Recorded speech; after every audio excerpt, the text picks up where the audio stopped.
तो स्टूडेंट्स आज हम करेंगे chapter 6 adolescence a stage of growth and change. Adolescence meaning teenage that starts from the age of 13, 14, 15 and so on. ये चलती है up to the age of 19। मैं request करूंगा सभी टीनेज से, जितने भी स्टूडेंट्स हैं अप टू 19 ईयर्स, उनके पेरेंट्स से कि ये चैप्टर जरूर देखें और इनको आगे फॉरवर्ड शेयर जरूर करें। Thanks in anticipation. तो बिगनिंग होती है, हमारे पास एक पिक्चर है। पिक्चर में हम देखते हैं कि कुछ टीनेज बॉयज एंड गर्ल्स, जो टीनेज बच्चे हैं 13 के आसपास, वो सभी बारिश में खेल रहे हैं, मस्ती कर रहे हैं। तो ये मस्ती की एज होती है 13 ईयर्स, 14 ईयर्स, 15 ईयर्स। तो इसमें बच्चे ना तो बड़ों में गिने जाते हैं ना बच्चों में गिने जाते हैं। तो ये टीनेज बच्चों की एक पिक्चर है जो आपकी बुक में दी गई है। अब जो चैप्टर है उसकी इंट्रोडक्शन में हम सिर्फ इतना कहेंगे कि आपने अपने आसपास जितने भी प्लांट्स रखे होंगे, plants usually starts from a seed. तो आपने देखा होगा जब भी हम किसी प्लांट्स को ग्रो करना चाहते हैं तो हम बीज से स्टार्ट करते हैं, बीज को हम ग्रो करते हैं। तो जैसे ही बीज को बोते हैं तो उसको प्रॉपर नरिशमेंट देते हैं, पानी देते हैं। वो छोटा सा जो बीज है उसमें से छोटा सा एक प्लांट निकलता है, बाद में वो एक बहुत बड़े प्लांट में कन्वर्ट हो जाता है। और जब वो एक छोटे से पौधे से बहुत बड़े प्लांट में कन्वर्ट होता है, इस जर्नी में, इस पूरे जो उसकी यात्रा है, हमने देखा कि इसमें बहुत सारी चेंजेस होती हैं। Changes like increase in height, उसकी हाइट इंक्रीज होती है, न्यू लीव्स, नई पत्तियां आती हैं, and the formation of flowers, और नए फूल आते हैं, फ्रूट्स आते हैं, सीड्स आते हैं। From these new seeds more plants grow, और यही सीड से फिर से नए प्लांट ग्रो करते हैं। अब एक चीज तो हमें पता चल गई ना, जैसे ही हम सीड लगाएंगे, जस्ट अब स्प्राउटिंग, जैसे ही हम सीड को ग्रो करेंगे, क्या उसी वक्त सीड के बाद नए सीड्स आने शुरू हो जाते हैं? नो, ऐसा नहीं होता। स्प्राउटिंग के बाद प्लांट की ग्रोथ होती है। ग्रोथ होने में प्रॉपरली प्लांट मिच्योर होता है, मिच्योर होने के बाद उसके ऊपर फ्रूट लगते हैं या सीड्स बनते हैं। It needs to grow and become mature first. In the same way, तो जैसे ही अभी हमें पता चल गया कि एक नया जन्मा हुआ प्लांट आगे नए सीड्स को प्रोड्यूस नहीं कर सकता, वैसे ही हमारे पास हमें क्लियर हो गया कि एक प्लांट को पहले मिच्योर होगा, तो मिच्योर होने के बाद वो फर्दर जो है नए सीड्स को प्रोड्यूस करेगा। In the same way animals also need time to grow before they can reproduce. ऐसा ही एनिमल्स जो हैं उनको भी ग्रो करना पड़ता है, उनको मिच्योर होना पड़ता है, सो दैट वो रिप्रोडक्शन कर सके, नए प्राणियों को जन्म दे सके।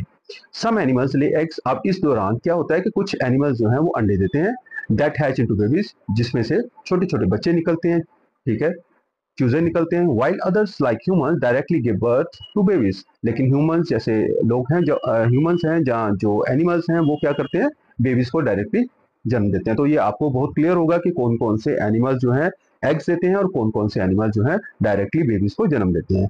In both the cases young one slowly grow and develop, और दोनों केस में जो यंग वंस हैं, जो छोटे बच्चे हैं, वो धीरे धीरे ग्रो करते हैं, ग्रो करने का विकसित होते हैं, और उसके बाद वो और अपने जैसे जो एनिमल्स हैं उनको बर्थ देते हैं।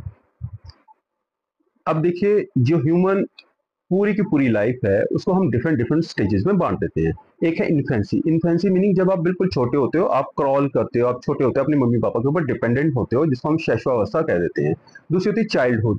थोड़ा सा आपको समझ आती है, आप छोटी छोटी चीजों की डिमांड करते हो, दैट इज योर चाइल्डहुड।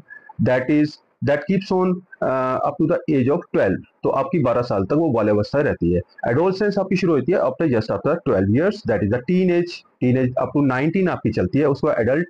आप बेसिकली आपको माना जाता है कि 18 ईयर्स का जो बच्चा होता है that is becomes properly adult. तो आप वयस्क हो जाते हो वहां पर, और वयस्क होने के बाद आप आफ्टर द एज ऑफ 40 और 35, उसके बाद 40 के बाद आपको जो है माना जाता है कि आप ओल्ड होने शुरू होते हो, एट द एज ऑफ आपको ओल्ड एज आनी शुरू होती है। तो हर इंसान जो है इन 5 स्टेजेस में से निकल कर चलता है। Every person goes through the stages at their own pace. अब देखिए, ये जेनेटिकली है कि कोई जल्दी बूढ़ा हो जाता है, कोई बूढ़ा होने के बाद भी क्वाइट यंग दिखाई देता है। तो ये सारी चीजें अपनी गति से चलेंगी। Time spent in each stage can be different for everyone. तो हर एक इंसान के लिए ये अलग अलग हो सकता है। From infancy to adulthood many changes happen in our body. अब इस स्टेज से लेकर जो एडल्टहुड आती है, जहाँ ओल्ड एज आती है, इसमें हमारी बॉडी में बहुत सारी चेंजेस आती हैं। अब वो चेंजेस क्या क्या आती हैं, हम उसी के बारे में इस चैप्टर में डिस्कस करेंगे।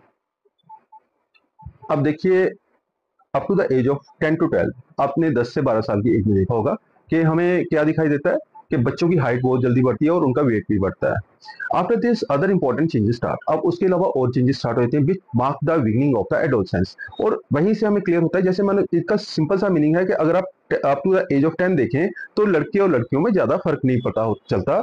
आप अपेरेंटली फिजिकली उनको देखकर ये नहीं पता लगा सकते कि वेदर दे आर बॉयज और गर्ल्स, लेकिन एक पॉइंट आता है 6 या 7 के बाद, क्या होता है कि आपकी एडोलसेंस एज, आपकी टीन एज जो है वो स्टार्ट हो जाती है। वो क्या होता है उस टीन एज में, this is a time of fast physical growth. तो ये एक बहुत ऐसा टाइम होता है जिसमें आपकी फिजिकल ग्रोथ जो है, बहुत शारीरिक विकास जो है बहुत तेज होता है, एंड इमोशनल चेंजेस, और आपको भावनात्मक, आपकी इमोशंस का भी हाइटनिंग होती है। Usually from the age of 10 to 19, तो 10 से लेकर 19 साल तक आपकी बॉडी में शारीरिक चेंजेस और इमोशन चेंजेस बहुत दिखाई देती हैं। During this time the body starts preparing for adulthood, और इस समय पर जो बॉडी है वो एडल्टहुड मीनिंग बालिग होने के लिए तैयार होना शुरू हो जाती है। Just like living beings, human can not reproduce immediately after birth. तो जैसे अदर लिविंग बीइंग्स हमने पीछे डिस्कस किए हैं, तो उसी वैसे ही हमारे पास जो है ह्यूमन बीइंग भी एकदम से पैदा होने के बाद रिप्रोडक्शन स्टार्ट नहीं कर सकती, अपने जैसे और जीवों को उत्पन्न नहीं कर सकते, अपने जैसे और जीवों को बर्थ नहीं दे सकते। Their bodies have to grow and become mature, तो फर्स्ट ऑफ ऑल बॉडी को मेच्योर होना होगा, ग्रो करना होगा।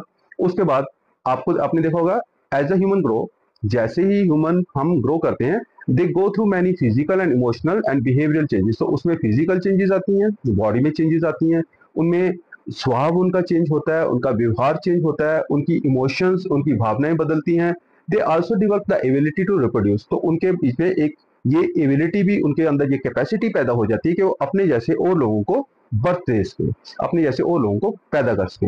सम of these changes can be easily seen, अब इसमें से कुछ चीजें जो है वो तो देखी जा सकती हैं, साफ दिखाई देती हैं। Other happen inside the body, कुछ चीजें ऐसी हैं जो सिर्फ बॉडी के अंदर होती हैं और सिर्फ आप अकेले उनको महसूस कर सकते हैं, and are not always visible, और वो सामने दिखाई नहीं देती हैं।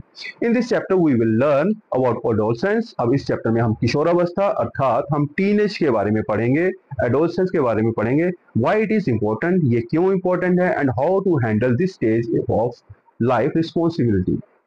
अब हमें पूरी जिम्मेदारी से, रिस्पॉन्सिबिलिटी से इस एज को कैसे संभालना है, इसको हैंडल कैसे करना है, ये चैप्टर इस चीज के बारे में है। अब यहाँ पर देखिए एक सिंपल सी आपकी पिक्चर है आपकी बुक में। During summer Venkatesh visited his grand parents, तो वेंकटेश जो है वो अपने दादा दादी के पास गया। As he enter the house, तो जैसे वो हाउस में एंटर किया, his 12-year-old cousin Devyani ran to greet him, तो उसके बाद उसकी जो सिस्टर थी देवयानी, वो उसको नमस्ते हाय हेलो करने के लिए आई। तो उसने क्या बोला, Venkatesh you have a thin moustache now, कि तुम्हारी ना छोटी सी मूंछों वाली लाइन जहाँ पर छोटी सी दिखाई दे रही है, अभी आप भी 7th 8th में हो गए हो, है ना। तो जब आप टीन एज में आ गए हो तो आपके भी छोटी सी मूंछों की लाइन जो है ब्लैक सी आपके जस्ट अपर लिप के ऊपर दिखाई देती होगी। एंड उसके बाद उसने क्या बोला, your voice has also changed, तो आपकी वॉइस भी थोड़ी सी भारी हो गई है। You have become so tall Devyani, तो उसने भी आगे से बोला कि देवयानी बहना आप भी थोड़े से पहले से लंबी हो गई हो, है ना, आपकी हाइट बढ़ गई है। Let us try to understand this interesting conversation between Venkatesh and Devyani. अब इस हमने ये पूरा उनका जो वार्तालाप है, ये उनकी बात है, इसको हम अंडरस्टैंड करने की कोशिश करते हैं through a chart and a discussion.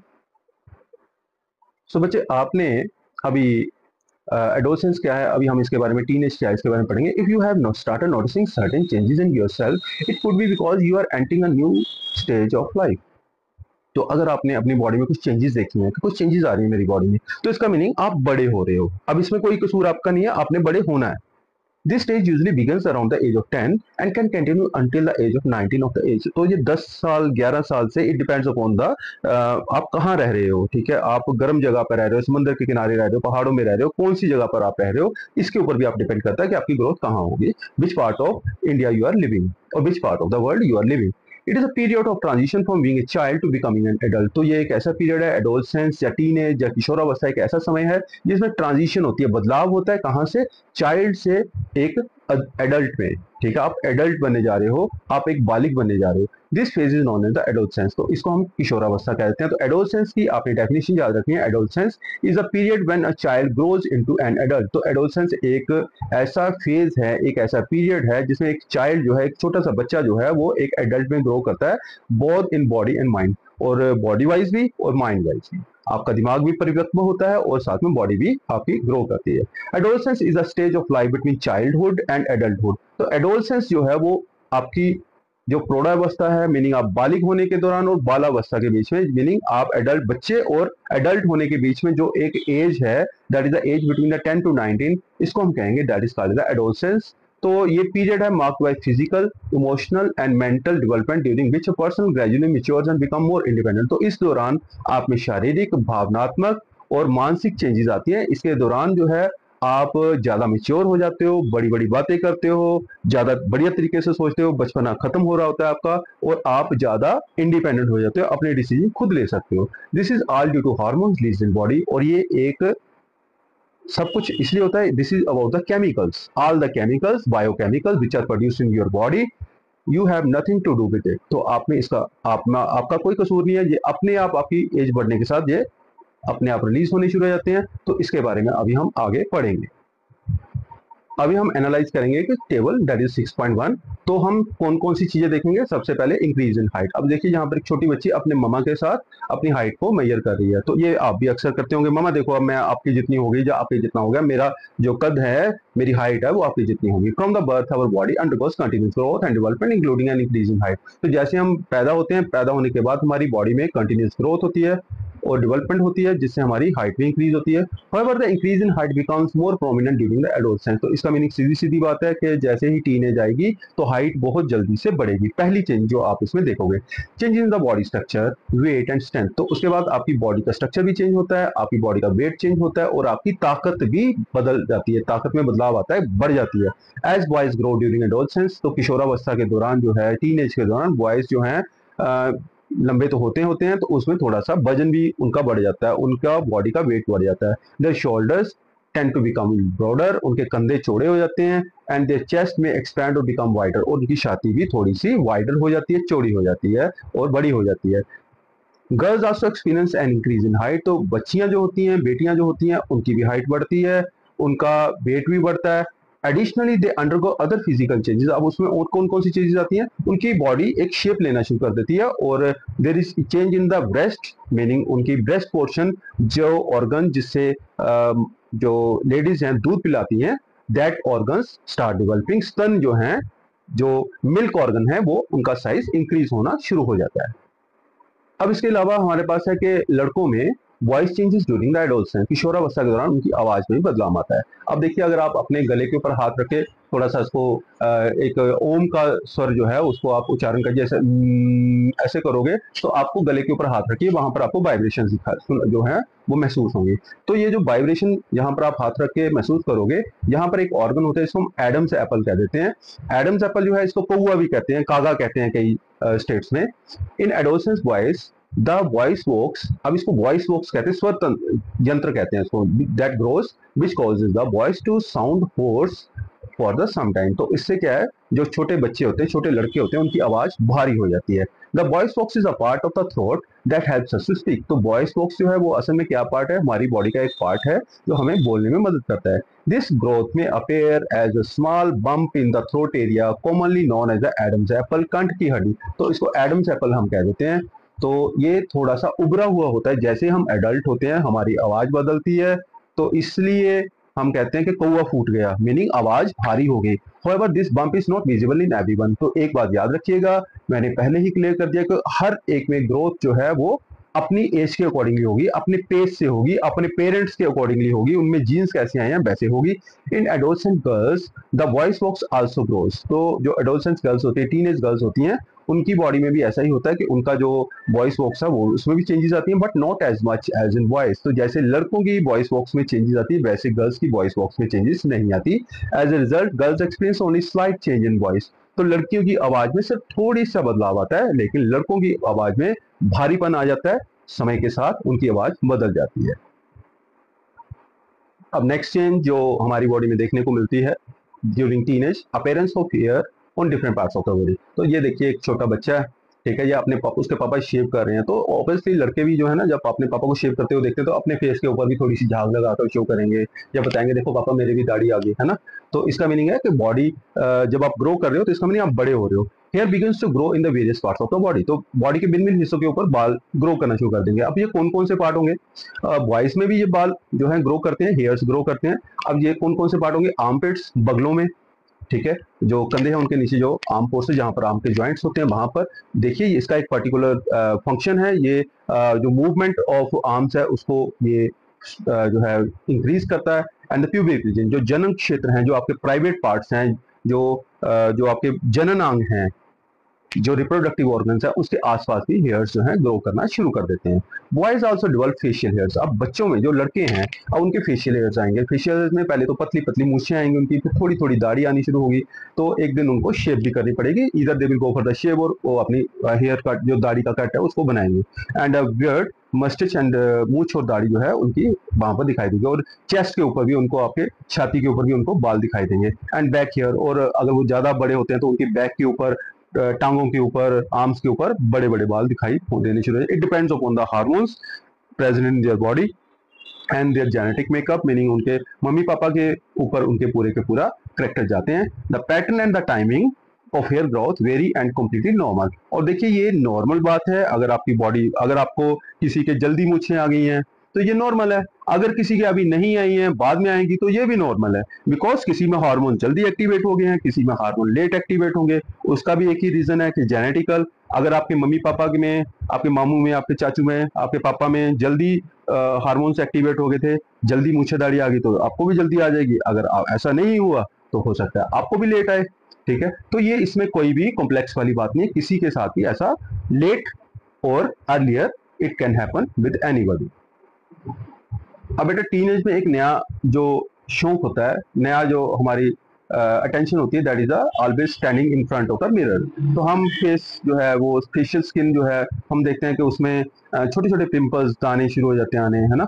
तो आपने देखा होगा during adolescence common skin condition called acne appears on the small reddish pimples most of the face। तो छोटे छोटे पिंपल्स एक्नी मुहांस से, जहाँ छोटी छोटी फुंसियां जो है, लाल दाने फेस के ऊपर दिखाई देते हैं। This is due to extra और over activation of the hormones, जिससे आपकी बॉडी में जो चेंजेस आ रही हैं, उससे आपकी बॉडी में ये चेंजेस भी आएंगी कि आपकी बॉडी के ऊपर जो है कील मुहांसे दिखाई देंगे। Acne is caused by increased oily secretion. अब आपकी बॉडी जो है वो क्योंकि ग्रो कर रही है, आपकी बॉडी में हार्मोन्स एक्टिवेट हैं, तो इससे क्या होता है, आपकी बॉडी के अंदर तेल की ग्रंथि, आपने देखा होगा कई बार आप उठ के देखते हो, फेस के ऊपर हाथ मारते हो, तो आपको ऐसा लगता है कि मेरी फेस के ऊपर, मेरे नाक के ऊपर ऑयल लगा हुआ, आपने तो लगाया नहीं था। तो इसका मीनिंग आपकी स्किन के अंदर छोटे छोटे जो पोर्स होते हैं, उसमें से क्या है, पोर्स में से ऑयल निकलता है। अब कई बार वो पोर्स जो है वो ड्यू टू ओवर एक्शन, आप धूप में जा रहे हो, मिट्टी में जा रहे हो, तो वो कई बार पोर्स क्लोज हो जाते, ऊपर से क्लोज हो जाते हैं। तो क्लोज होने से वहां पर इंफेक्शन हो जाता है, और उससे, उसकी हेल्प से एक्नी, कील मुहांसे वहां पर हो जाते हैं। ये एक नॉर्मल बात है। जब आप बड़े होंगे तो आपके साथ ऐसा होगा। Pimples are the visible sign of the acne. तो अगर आपके पिंपल्स हो रहे हैं तो इसमें कोई बड़ी बात नहीं है। This is due to the change in the character of your body. आपकी बॉडी में जो हार्मोन रिलीज हो रहे हैं, उसके कारण ये सारा कुछ हो रहा है। अब यहाँ पर मैं फिर से वही बात रिपीट करूंगा। की पॉइंट टू रिमेंबर, महत्वपूर्ण बात है, इसको आपने ध्यान से रखना है। चेंजेस लाइक हाइट, वॉइस और facial hair occur differently for everyone. आवाज में, कद में बदलाव, आवाज में बदलाव, चेहरे के ऊपर जो बाल आए हैं, वो हर एक के लिए डिफरेंट डिफरेंट होंगे।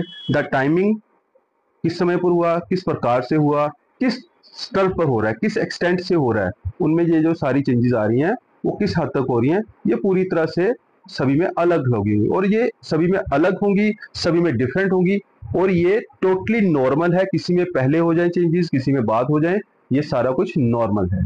Each person goes through adolescence at their own pace. हर बंदे में, हर बच्चे में एडोलसेंस, टीनेज जो है वो अपनी स्पीड से आएगी। इसकी ड्यूरेशन सभी में अलग अलग तरीके से होगी। किसी में ज्यादा टाइम भी हो सकती है, किसी में कम समय भी हो सकती है। अब देखिए बेटा, आपने अपनी फैमिली में सुना होगा, वो बड़े हो गया, अब उनकी शादी होगी। बड़े होने का मीनिंग है he has become adult. Adult meaning by body wise, mind wise, behaviour wise वो मैच्योर हो चुका कोई पर्सन।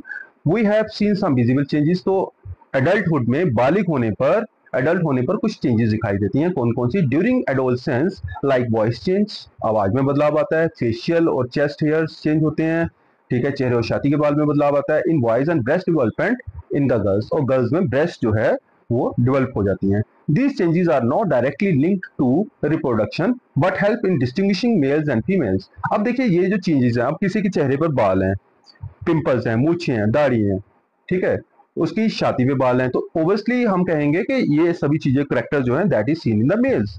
और अगर आप कहें कि ब्रेस्ट का साइज इंक्रीज हो रहा है, that is seen in the girls. तो इसका सिंपल सा मीनिंग है बॉयज और गर्ल्स में डिफरेंस फिजिकली कैसे दिखाई देता है, उनके सुपरफिशियल करेक्टर से, उनके ऊपर से देखने पर ही हमें पता चलता है कि कौन लड़का है और कौन लड़की है। उनकी आवाज से पता चल जाता है कि ये लड़के की आवाज है और ये लड़की की आवाज है। सो ये जो करेक्टर्स हैं जो सुपरफिशियली जो ऊपर से फिजिकली हमें दिखाई देती हैं, तो ये सारी की सारी चेंजेस जो हैं, ये जो सारे करेक्टर दिखाई देते हैं, these are called as secondary sexual characteristics. तो इनको हम सेकेंडरी सेक्सुअल कैरेक्टरिस्टिक्स कहते हैं, जिससे हमें ये क्लियर होता है कि the person standing in front of us is boy और a girl, they are the natural science. तो ये एक बड़ी स्वाभाविक सा प्रोसेस है, ये एक नेचुरल प्रोसेस है of the body preparing for the adulthood. तो यहाँ से ये एक प्रोसेस है जिसमें कोई भी बॉडी जो है, मीनिंग कोई बॉय जो है या जो लड़की है या गर्ल है, वो एडल्ट हो रही है, marking the start of puberty. तो इसका मीनिंग उसमें यौवना अवस्था जो है, मीनिंग वो बड़ा होना शुरू हो गया। Now he is getting on to the age of the marriage when both internal external body changes। तो उसके एक्सटर्नल और इंटरनल बॉडी चेंजेस आ गई हैं। now he is enabled to for the reproduction। अब वो इतना मेच्योर हो गया कि वो आगे और बच्चों को प्रोड्यूस कर सकता है। ये एक नेचुरल प्रोसेस है, ये आप में भी हो रहा है, आपके आगे आने वाली जनरेशन भी होगा, इससे आपकी पहले जनरेशन में भी हुआ था, आपके मम्मी पापा, आपके दादा दादी। सो ये सारा प्रोसेस जो है, ये जनरेशन टू जनरेशन हजारों लाखों सालों से चला आ रहा है और इसमें आपका कोई भी कसूर नहीं है।